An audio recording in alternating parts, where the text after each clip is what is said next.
Hi everyone, James here. I just wanted to start with an apology. Unfortunately, the audio is very bad in this episode. Some of our microphones failed, so we only had one mic, and you'll be hearing it from that. So it's going to be a bit tinny, a little bit like we recorded in a toilet, but that's kind of back to our roots because that's what most of our early ones were like. But enjoy the show anyway. We think it's a good one. Get through the audio. Next week will be much better.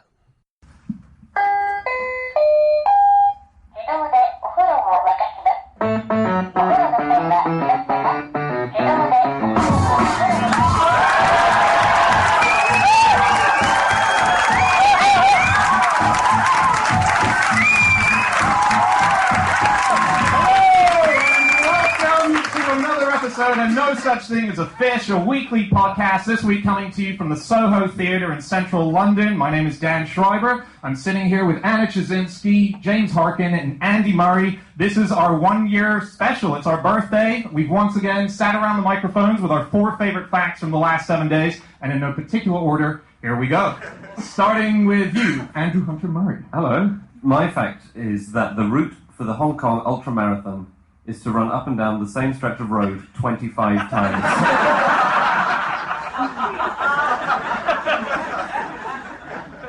This has been in the news a bit recently. It's because it's just happened, the first ever ultramarathon they've had on this route, for want of a better word.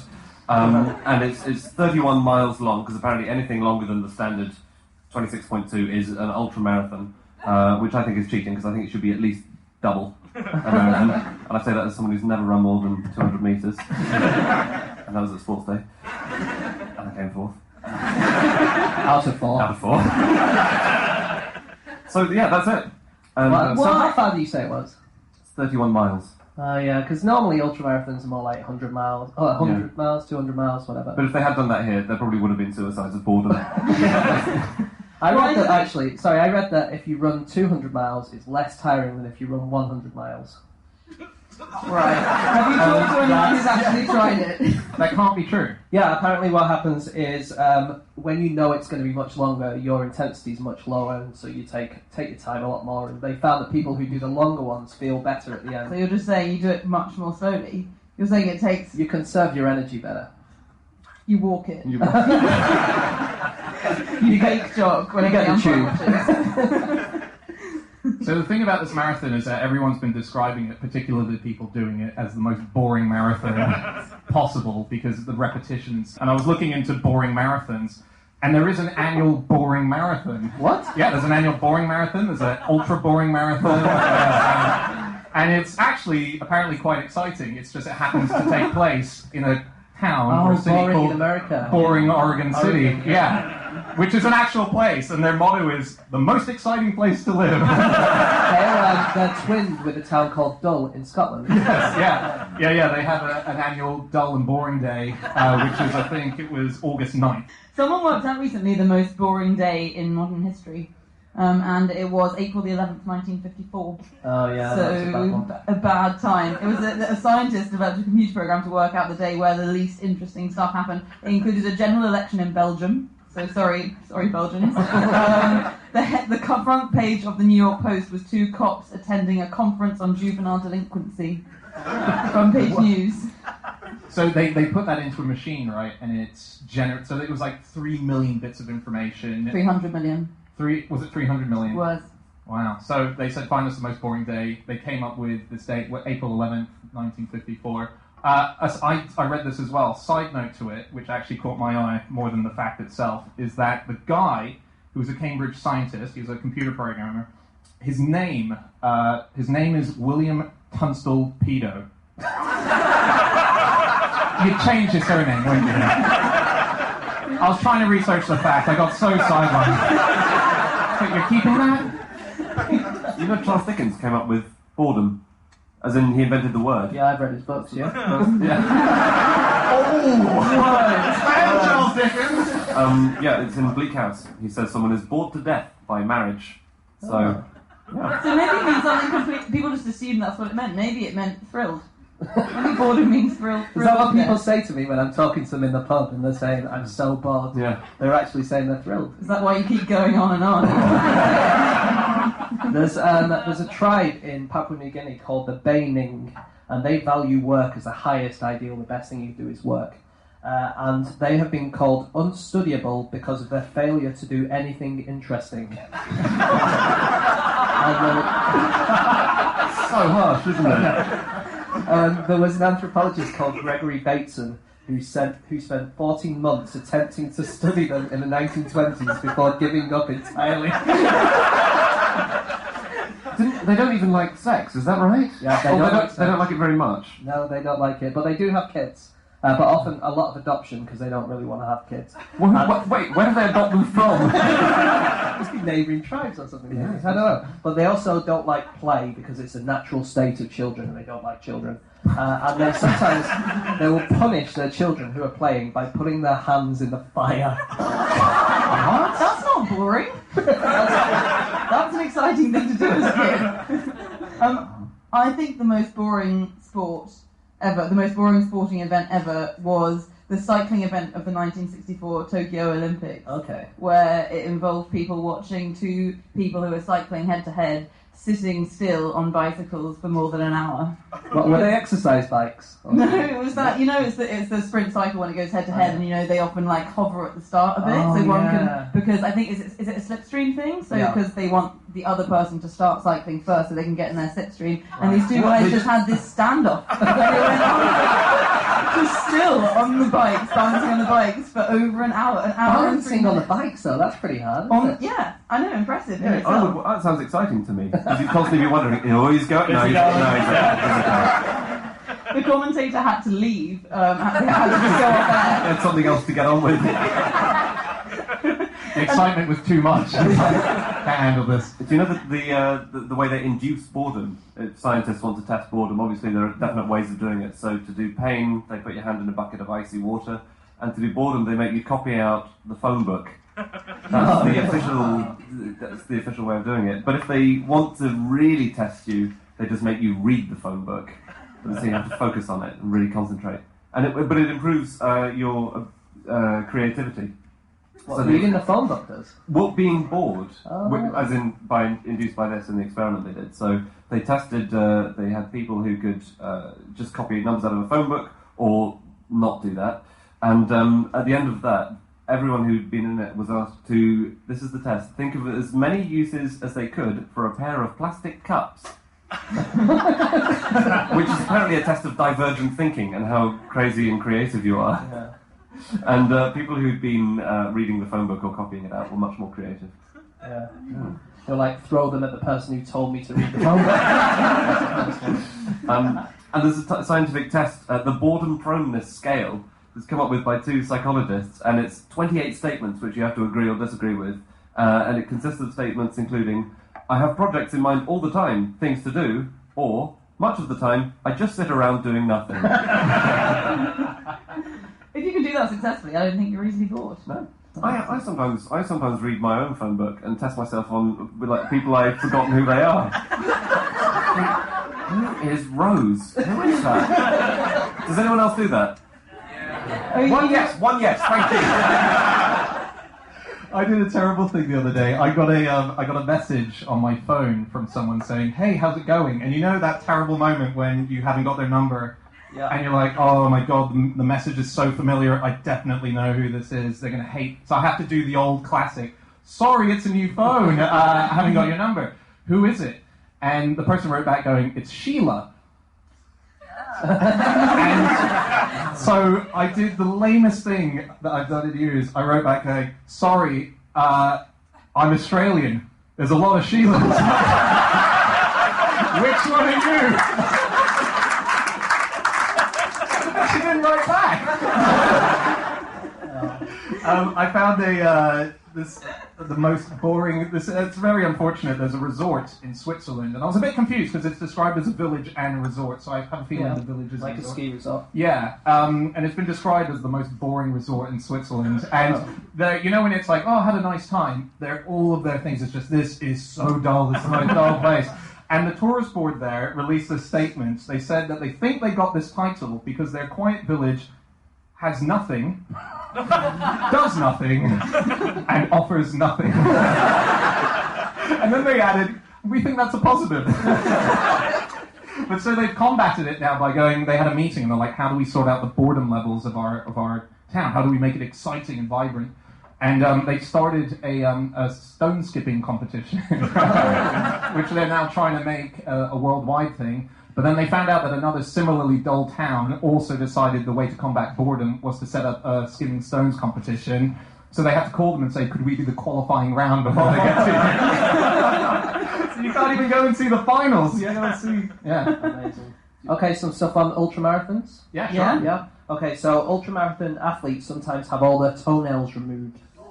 Before or after? Before. Or, not during, but like in between races. So Like you off, wouldn't it? Yeah.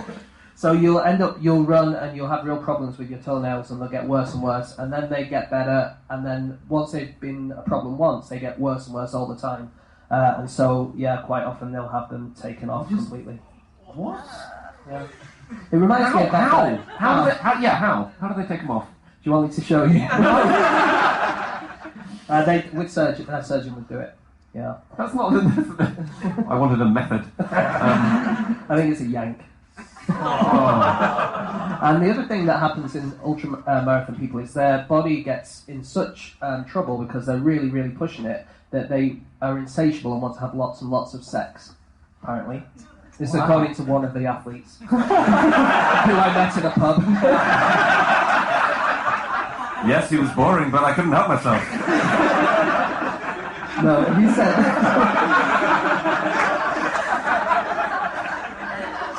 He says that when a person is in dire straits like that, sex becomes a priority because naturally we want to perpetuate the species. What? We want to procreate. So it's like, we're in such trouble, we're about to die, we need to have kids quickly. That's what he said. Wow, okay. Marathons were considered so dangerous that they weren't supposed to happen again, weren't they? In the 1902 Olympics, or was it 1904? The 1904 Olympics. It was decided because it was so badly done that one guy, so the doctors drove in front of them along this dust track and like moved up roads of dust. Asphyxiated. One of them collapsed, had like a pulmonary failure or something, collapsed, very nearly died because he'd inhaled so much dust. Another one, the guy who won in the end, collapsed and had to be picked up and was given strychnine, which is that pesticide that we now use on crops to try and stimulate him, and then some brandy. At that time, it was a useful stimulant that didn't do anything except slowly kill you. And then there was a guy who won initially, who was called someone Laws, who decided he couldn't hack it after about 9 kilometres and jumped in a car, passed by, waved to all the other athletes, jumped out at the other end, sprinted to the finish line, the 50 yards. And won. 50 yards? And then... There was no one nearby, presumably, because I would stop a mile back, you know. I was just thinking... Well, what he claimed was, when he was taking his trophy, and someone did say, by the way, I did see you drive most of the way. He did say he'd always been meaning to give it back, it was just a joke, but that is the kind of thing you think, I'll claim this, and if no one says anything, I've won. And if they do, I'll just say I was kidding. Anyway, I think Lance Armstrong was going to do that, wasn't he? That was just a joke, guys. Have you heard of Rosa Ruiz? No.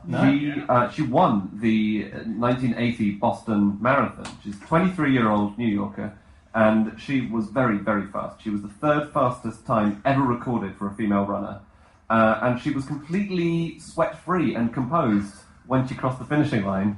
Car, obviously. No one saw her during the race.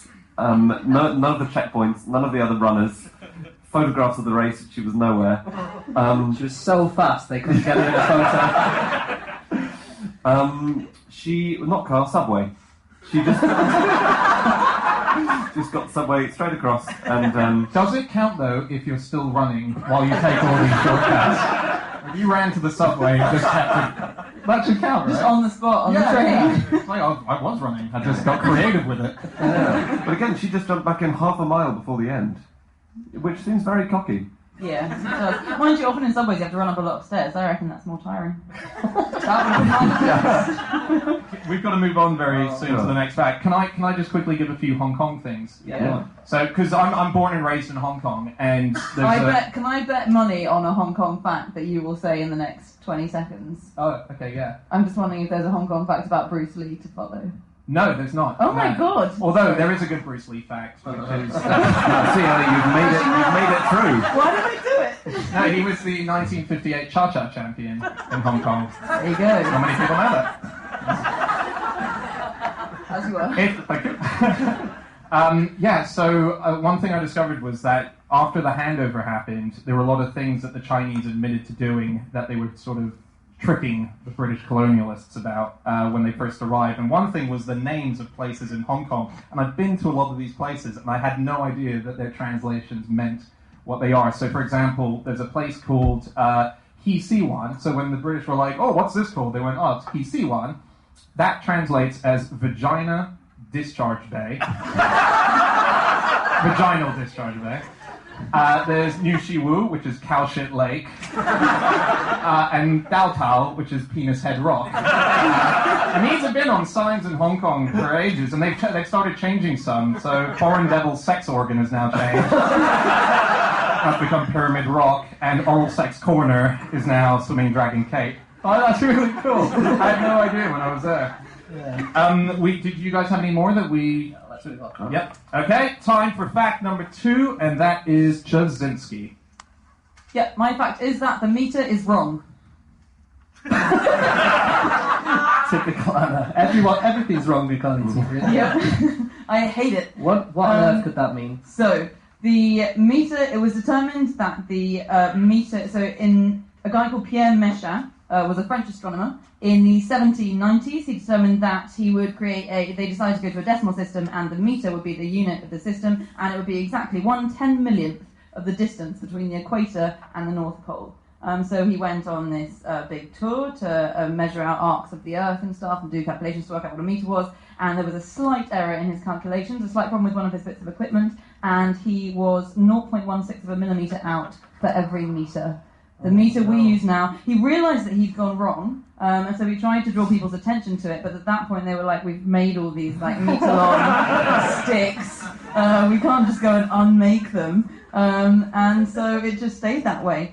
So but that's so unscientific for how science usually works. Well, we've made them now! It's just going to have to be it.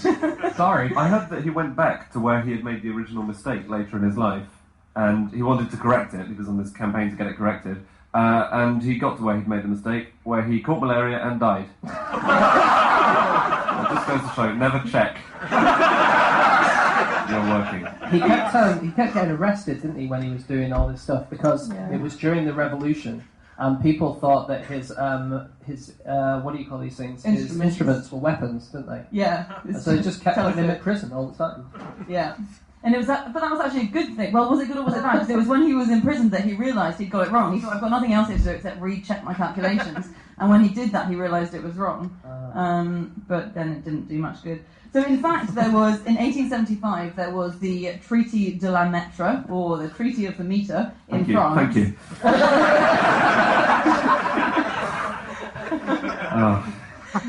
Saved me 10 valuable minutes there. I was going to leave it, and I remember you were here, and that decided to consecrate his wrong meter into being the actual meter. So to say, actually, Méchain's meter is the proper meter. The meter is now going to be 1 meter and 0.16 of a millimeter long. And so they created the standard meter at this conference. So they had to create an exact replica of the wrong meter, but this time say, this is now the right meter. But they couldn't just take his wrong one and say, this is the standard meter, because that had been wrong. Does that make sense? It didn't. But yeah.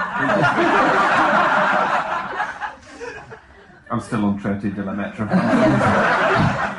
So before this happened in 18th century France, there were more than 250,000 different types of measurement in France. What? I know. How many people were there?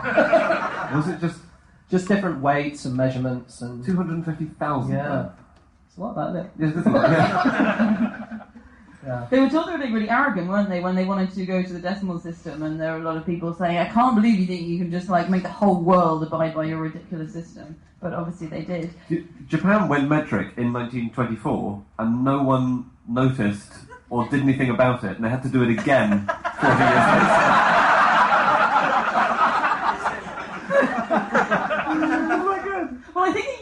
tried to a few times. In the 1960s, they were saying, let's do it, and they just never got around to it. Yeah. And now, because there are 3 countries that are metric, aren't there? So Burma, Liberia, and the US. But Burma's about to go imperial now. So it's about to just be US and That's Liberia. metric, yeah. About to go metric, sorry. So it'll just be Liberia and America left. Yeah. Wasn't there that great? I don't know the full fact. I hope you guys do. Which is that I thought it down to complete the facts. Mount Everest, when that was originally measured, what was it? 29,000 feet. Yeah. So the Do you want me to say it? yeah, go for it. Yeah. So they worked out exactly how tall it was. It was 29,000 feet. But they thought that if they put that as the actual number, people won't believe them and think that they would think they just rounded them up. And so they put an extra 2 feet on top. So they called it 29,002 feet. Yeah. Can you imagine? You've just done this incredible thing. You've measured the greatest mountain, the highest, tallest mountain in the world, and it's a perfect number. And you can't tell them that it's that. Because no one will believe you. Poor guy. You must be like, can't fucking believe my luck. That's nuts. I really like mistakes. I think history, definitely, some of the things that we find as an everyday thing, like the meter, is as a result of a mistake. One of the things that almost seems to have come out of being mistakes is phosphorus matches, the head of matches. The only reason, I mean, we may have got to it eventually, but the actual reason that we did end up getting to it is because a guy in 1675 called Hennig Brand got obsessed with the idea that he could make gold by converting buckets of urine into gold. So in his basement he had 50 buckets of urine going, I'm onto a winner here, and it went all soupy and it went all waxy and it just didn't at all go goldy. If he had a cleaner, he must have had to have a note on every single bucket. Please leave. But the weird byproduct of him doing this is that it actually led to Aside this from the substance. tubs of urine. Yeah, well, no, the tubs of urine did this waxy substance that he ended up having, sort of lit up when light was making contact with it, and they were going, what is this? And they realized this was a way of making fire. And so, actually, each bucket became way more worth than gold. So he actually exceeded the amount of money that he would have made from turning that into gold. Isn't that Hang on, incredible? if I shine a light... No, it's like setting light to it. Oh, right, okay. Yeah. Okay. Do you know the first matches were a yard long? Seriously, the first sold matches. And the guy who invented them sold 168 in something like 3 years. And they were a toy for rich people, and they were also incredibly dangerous because once you'd lit it, it was more like a home science kit almost. It wasn't a practical thing. But once you lit it, the globule of flaming stuff had this amazing tendency to just fall to the ground and set fire to whatever you were standing on at the time.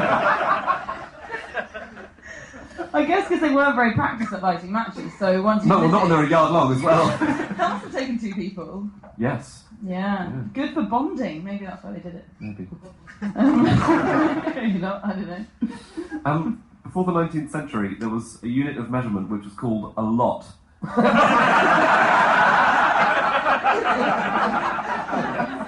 How many was that? It was Not about very much? Not very much. It wasn't. It was a 30th of a pound. So it was not a lot. That's great. The word acre used to mean an open field of no particular measurement. And yard comes from, Saxons used to wear like a girdle that comes from the same origin as gird, doesn't it? Because it's from a belt that people used to wear and then they take it off to measure something when they needed to. No speculating as to what. And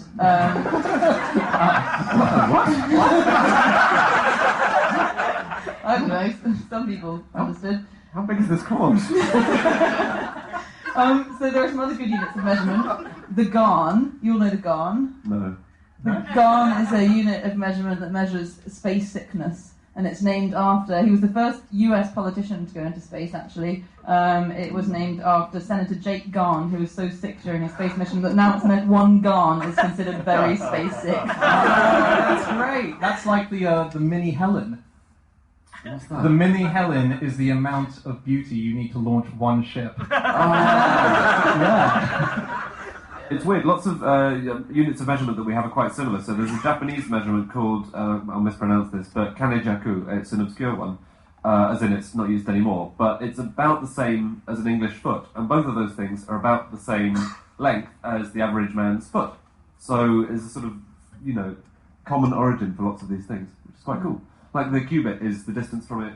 What is it? Your elbow to the beginning of your hand. So you would send out someone with a big arm to buy cloth in ancient Egypt because they would be able to get more cloth for their money because they have bigger arms. Just one guy with a really massive arm. Yeah.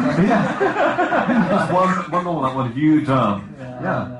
It's amazing that we took so long to get to grips with the fact that all humans are different sizes and we can't base a measurement system on bits of the human body. There's one called a Piet de Roi, which is Charlemagne introduced, and it was supposedly, the size of his foot. It wasn't. He was just trying to standardise things. But so it was bigger than his foot or smaller than his foot? I don't know. I don't know what size his foot was, but I also don't know what size the thing was. Yeah. So it could be actually. Yeah. I think it was. You know what they say about men with indeterminate sized feet?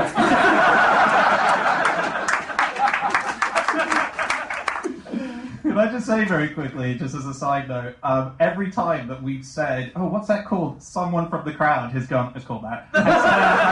You don't get this at any other comedy gig, where the audience are treating it like a pub quiz. What was that? Are you hearing that? Yeah, can you not hear it? Every time. Voices in Listen out, it'll be there.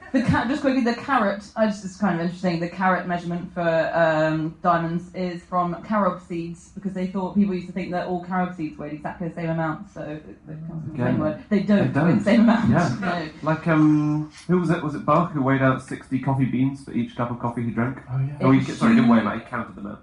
Yeah, it was one of them. It was Bach. It was whoever wrote the Coffee Cantata, which I think was Bach. He wrote the whole thing in praise of coffee. Who was it? Counted the coffee beans, Bach wrote the Coffee Cantata. Fucking told you.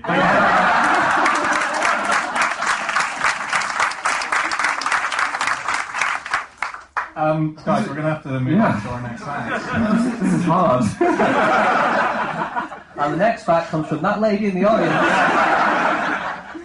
Okay, time for fact number 3, and that is James. Okay, my fact this week is that St Andrew's Aquarium has 3 meerkats called Churchill, Admiral, and Sheila's Wheels. I love that, Sheila's Wheels meerkat. They also had Aviva and Direct Line, but they both died, unfortunately. Was that during the credit crunch? But yeah, meerkats and funny names. Wow. Questions. First of all, does an aquarium have meerkats because they've realised there's no such thing as a fish? Yeah.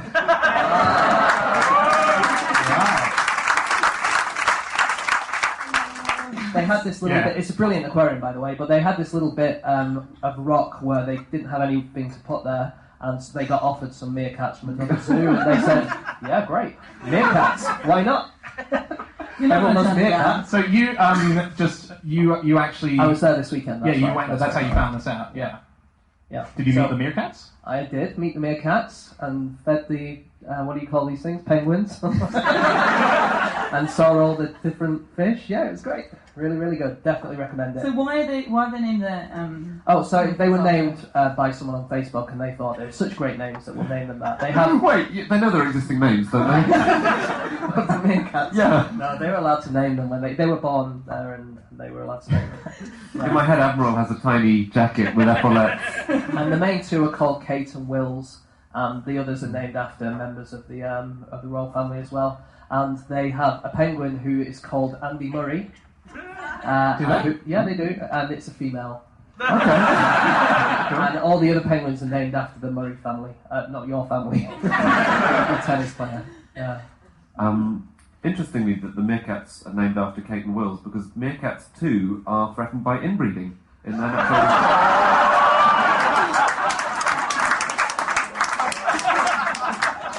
So meerkats, when they're fighting, they line up in a line and then just charge at each other. Really? Yeah, like a horizontal line or like a cube. Like a horizontal line. And so it's like one against the other one, and they just charge into each other. And that is how naval warships fought exactly, in the old days. So presumably Admiral has the advantage.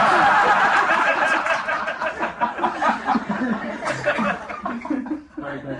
And one way they stop from fighting each other is because they get a lot of their thing from scent. they rub Vicks Vapor Rub on the meerkats because then they can't smell each other and they don't get angry with each other.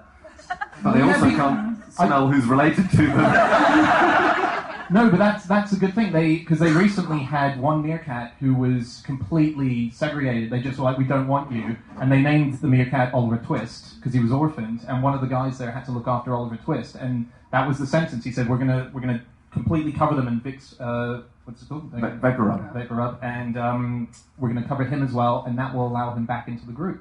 Because they won't know that he wasn't smelling the same as us. That just reminded me of a brilliant thing that I read this week. You'll have all read it, I'm sure, in New Scientist, which is that when you shake someone's hand, you smell your hand afterwards because you're trying to get the scent of the person who you shook hands with. And all humans have been doing this forever, and no one's ever noticed. Not me, I can assure you I don't do that. They videoed a load of people in a room shaking hands and counted how often they were touching their faces around their nose and mouth, and it was a certain number, and when they shook hands, it always went up. It's amazing. That's incredible. It's such a good fact. I've been watching my boyfriend do it over the weekend. We found various instances. We'd like play a lot of board games, shake hands after them, and then I've watched him, and he holds his nose after he shakes hands with me. Yeah, which I've not taken as a good sign. On meerkats, they're the only animal we've observed aside from us who we've seen like employing proper teaching methods to teach their young how to hunt. So because they hunt individually, the young can't just follow their parents around to see how they hunt. So the parents bring back dead animals and then explain to their kids how to dismember them. Another thing meerkat mothers do is they kill the children of other meerkat mothers so that those mothers will breastfeed their own children so that they can go out and have fun. Nice guys. So they turn that mother into a babysitter because she's lactating anyway. So she'll be like, okay, you can look after my kids now I've killed yours. I'm going to go out in the town.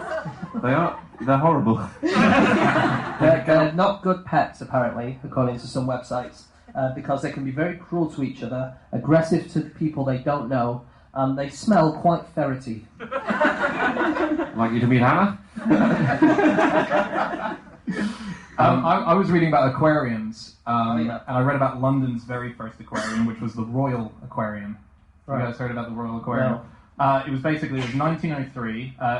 Just before 1903, because it was pulled down in 1903. It had huge tanks. It was ginormous, central London, and the reason it was pulled down and didn't do so well is that all of these giant tanks contained no fish. They were completely empty because they marketed it as having sea life, so they needed salt water, and they realized how expensive that was, and they couldn't afford to actually put the right amount of water in there with the relevant fish. So people used to come and just look at tanks of water with the promise that one day that there would be fish in them.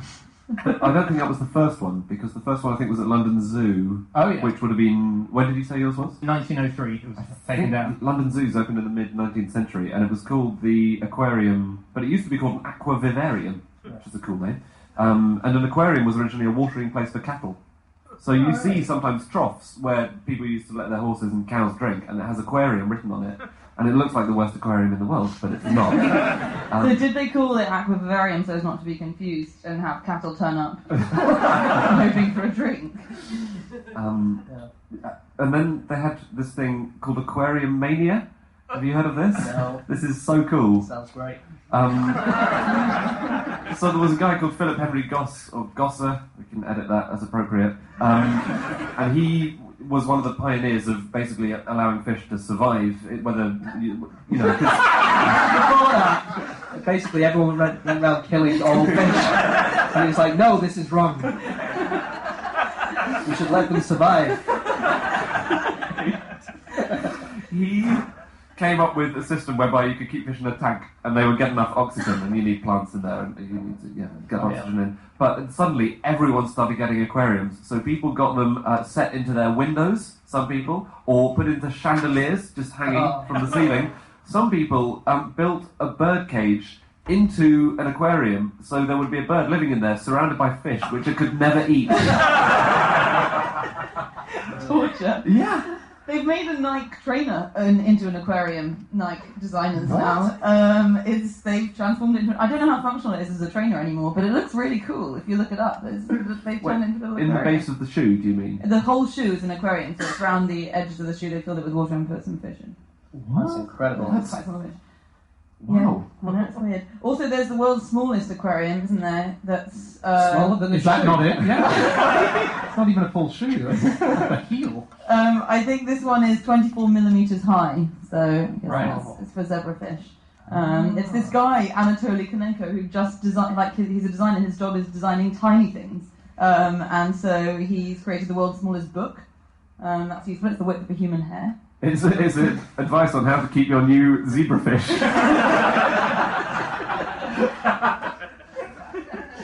Just if you think... Oh, go on. I was just going to say, did anyone see the giant male octopus this week that was trying to escape from its aquarium? Oh, yeah, yeah. Did anyone read what the aquarium? It was an No. aquarium in Seattle. The aquarium owners said. So there's this octopus that's crawled up the sides of its aquarium and it's clutched at the outside and it's got some of its tentacles on the outside and it's trying to get over. And aquarium officials say the octopus named Ink was not attempting a jailbreak, but simply learning to embrace his new home with all 8 arms. It was not an escape attempt, they said, whilst putting the lid back onto the aquarium tank. So good. So some things about name changes and product placements and stuff like that. Oh, yeah. So Aussie rules footballer Gary Hocking changed his name by default to Whiskers one year because he was paid a lot of money by them. There was a Tongan rugby star Epi Taione who changed his name to Paddy Power.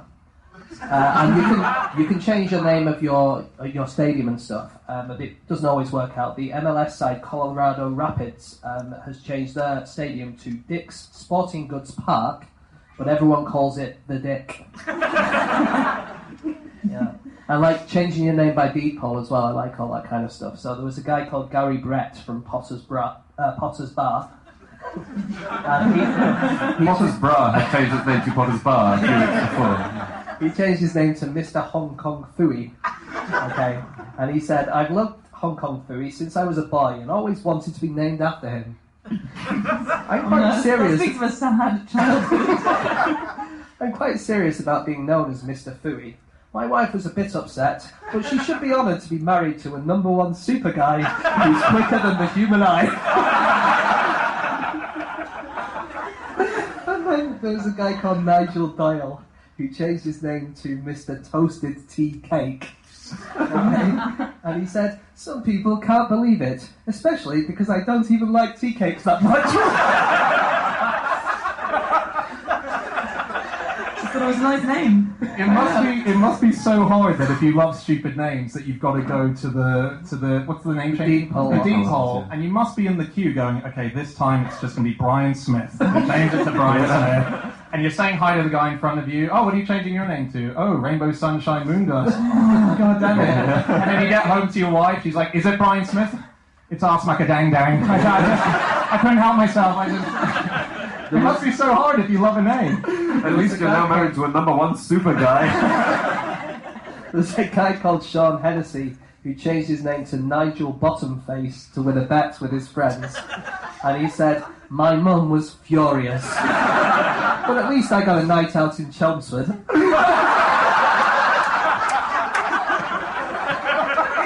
Another sad life there. So we're going to have to move on, but do you want to get one more? I've got some quite funny stuff on advertising. Okay, so the Churchill dog, so one of the fishes called Churchill at the start of this fact. The Churchill dog was initially a real bulldog called Lucas, who had to be sacked after one advert because he refused to hold a phone in his mouth. He refused. He went, "Oh no."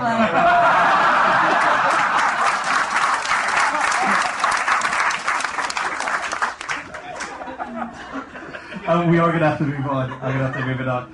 So we move on to our final fact of the evening, and that is my fact. My fact this week is that the only ancient Egyptian socks that we know of all belonged to Tutankhamun.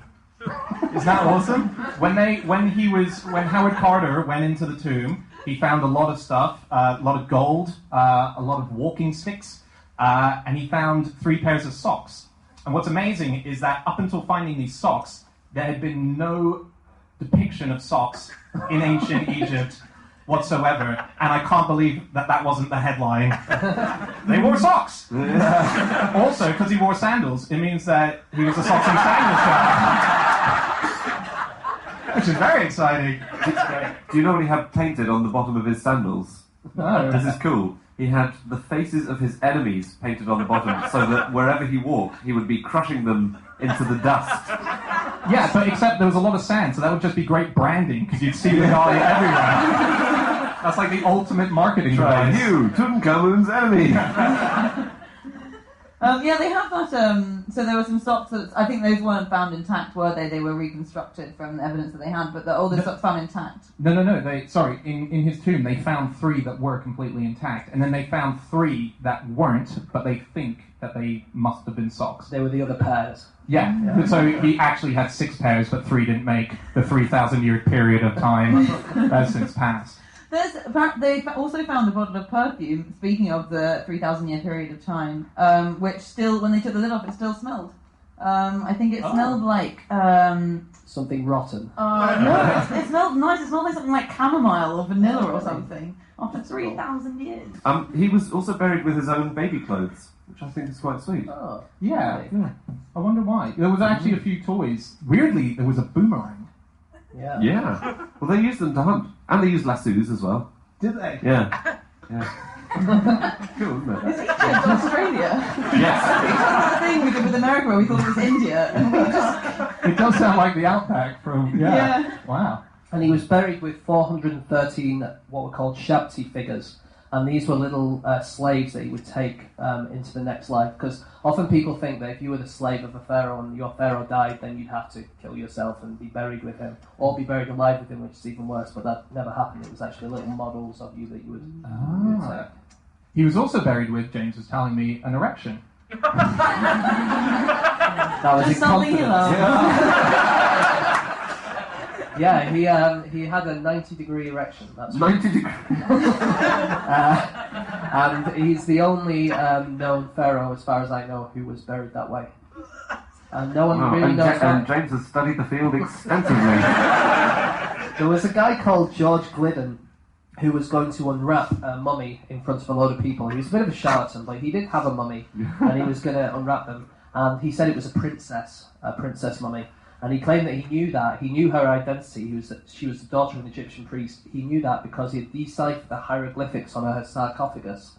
And then he unwrapped her in front of a load of people. And then they realised, actually, that it was a man. And the princess had a rather large penis. That's where we get the fairy tale from, the princess and the penis.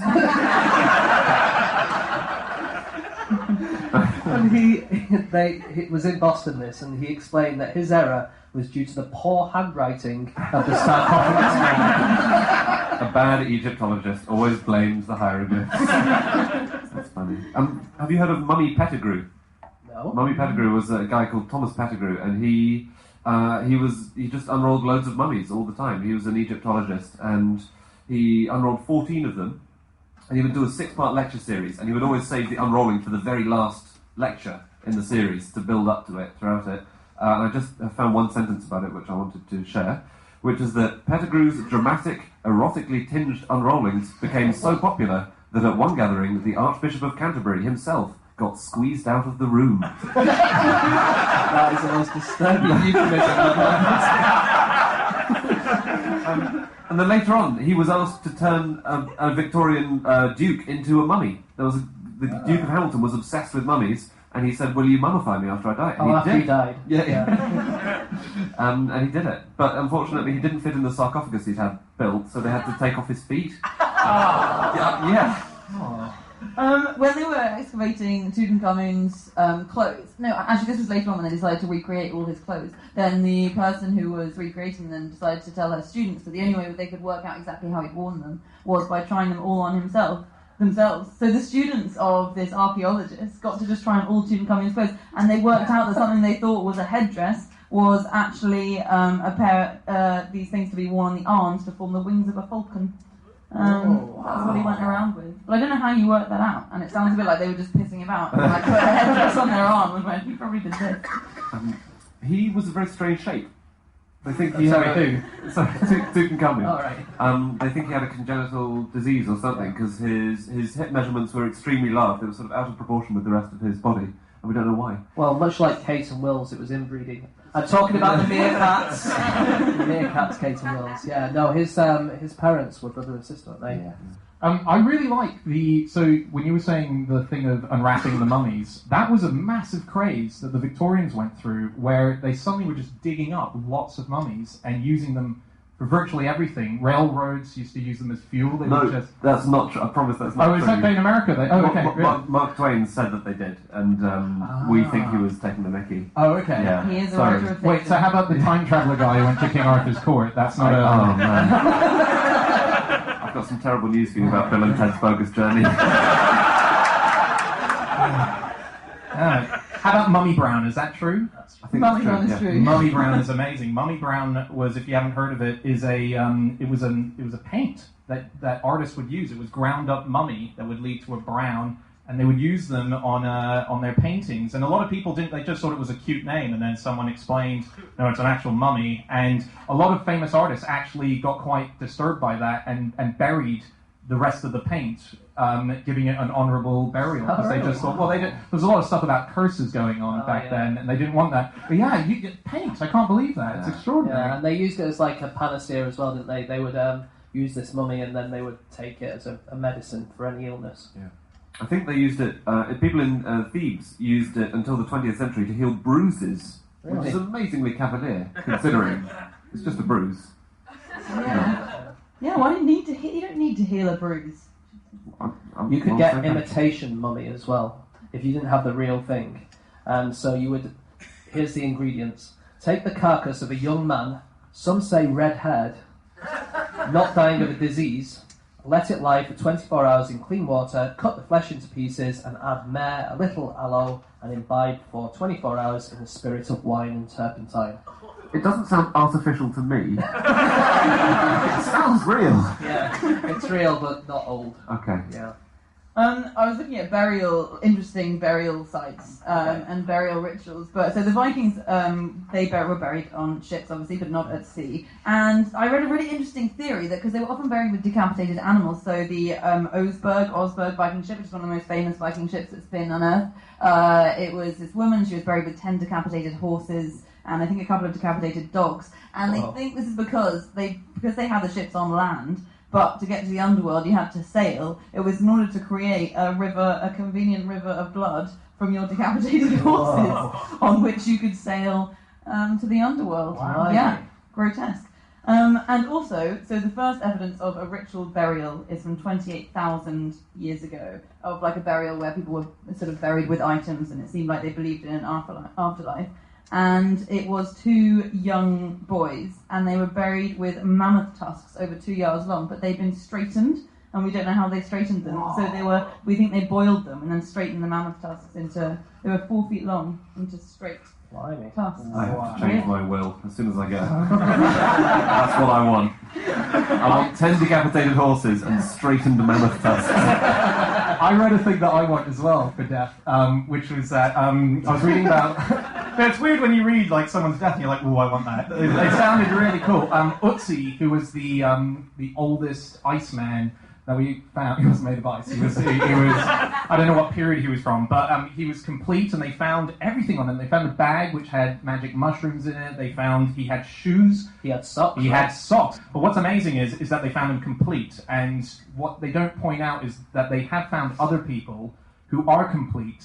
But Ötzi's a rare case because he was just a whole... Sorry? Ötzi. Not a Q&A. But thank you, though. Again, these are the kind of heckles that we get. At Jonglers, it's like, you're shit. Our crowds. Ötzi, dickhead. Did I say it right? Ötzi.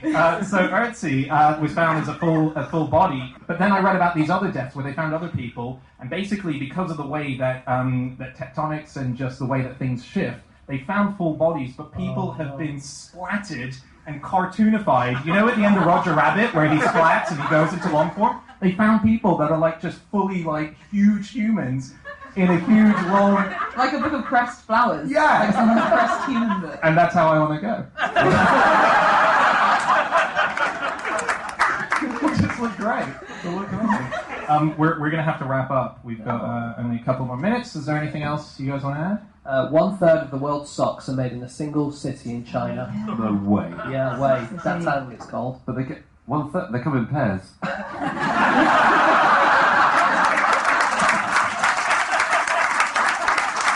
Andy, what is 1/3 of 6? 2.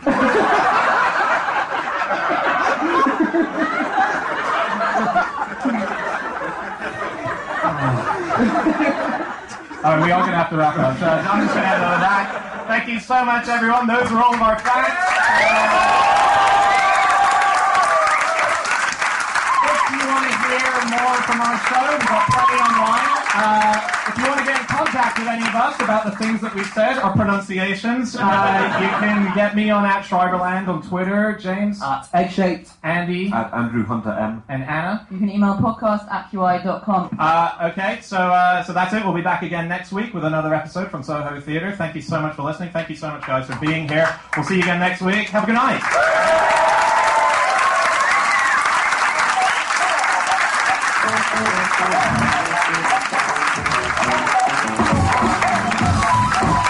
One last thing.